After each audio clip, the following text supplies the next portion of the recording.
Hello, in my previous videos I have demonstrated how to utilize SOLIDWORKS API from the standalone executable and add-in, and today I'm going to show you how you can use SOLIDWORKS and PDM Professional or EPDM APIs via vbscript or PowerShell script. Let's start with simple vbscript, which is going to connect to nominated PDM vault, ask user to select the folder, and output the folder ID and path.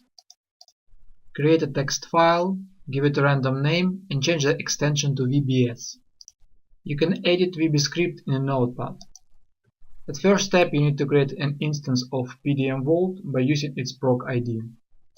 You can utilize any PDM Professional or Enterprise PDM APIs within the vbscript. Please refer SOLIDWORKS API help documentation for list of methods and properties you can use. Now let's start this script. The script is asking to specify the vault name. Now you can select the folder, and it outputs the folder ID and full path. You can make your script more sophisticated and powerful by utilizing the libraries of .NET Framework. And now I will demonstrate how to use VB.NET and C# programming language in PowerShell scripts. Create new text file and give it PS1 extension. You can edit the script in Notepad, or you can use advanced PowerShell editor.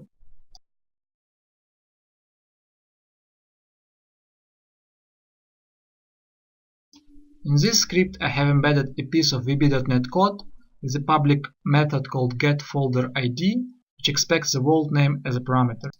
I'm using late binding to invoke PDM Professional APIs, so I do not need to import the interrupts to this script. I will later show you how you can import interrupt APIs and use early binding in your PowerShell script.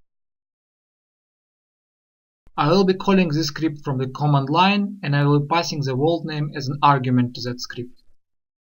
PowerShell is installed by default with Windows 7 onwards, but you can also install it on the older versions if you want. Run Windows command line, call PowerShell command, specify the path to your script, followed by arguments of the script. So in our case, we're going to specify the name of the PDM vault. The script outputs the data extracted using PDM API into the console. Now I will demonstrate how to use SOLIDWORKS API using the early binding in PowerShell script. Script will count the number of open documents in SOLIDWORKS session and output this information into the console.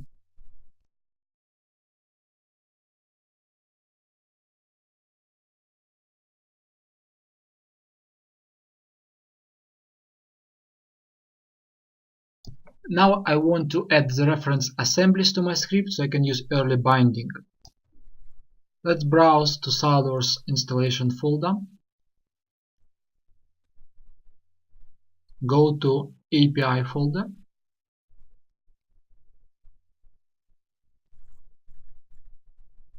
Redist.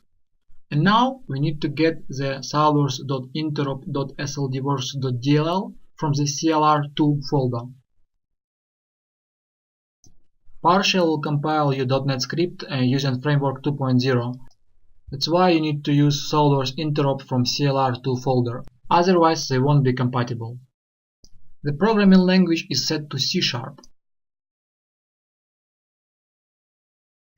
Let's run the script. It does not expect any arguments, so we can simply select the full path to that script and use the PowerShell from the command line.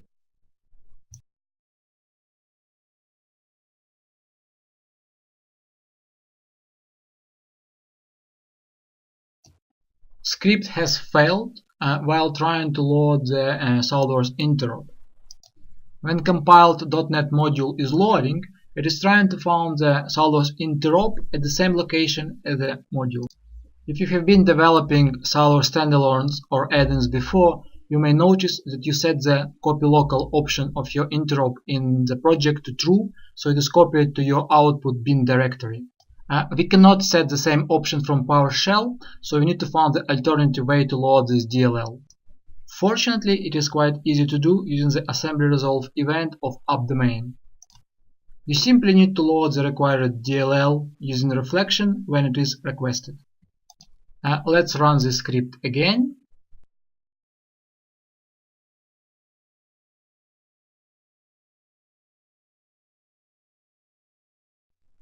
And now it connects to our session of SOLIDWORKS and outputs the count of documents into the console. Thank you for your time.